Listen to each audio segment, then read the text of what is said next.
नमस्कार, मी रश्मी रंजक किचनमध्ये आपलं मनापासून खूप खूप खूप स्वागत। आज आपण गोड चवीची दशमी कशी करायची ही तुम्हाला प्रवासातही नेता येईल। ही तयार केल्यानंतर आरामशीर 3 ते 4 दिवस राहू शकते।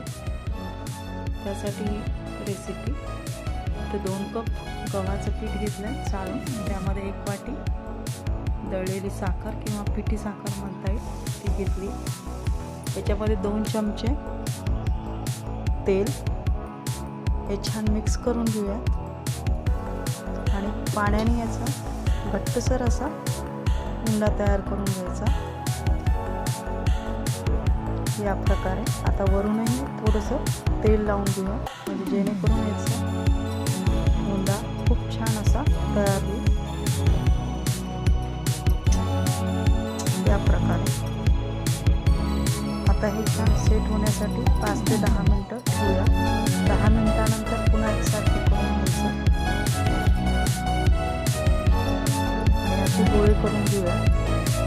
यानंतर पिठात घोळून हे असं एखाद्या चपातीसारखंच लाटून घ्यायचं या प्रकारे। थोडंसं जाडसर लाटायचं, जाड असते थोडीशी दशमी।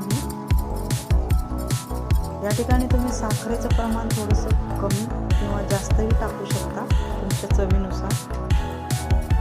मी 1 वाटी टाकलं इथं। ही दशमी अतिशय पौष्टिक असते, मुलांना टिफिनमध्ये सुद्धा देऊ शकता किंवा प्रवासातही तुम्ही नेऊ शकता। प्रवासात 2 ते 3 दिवस आरामशीर राहते।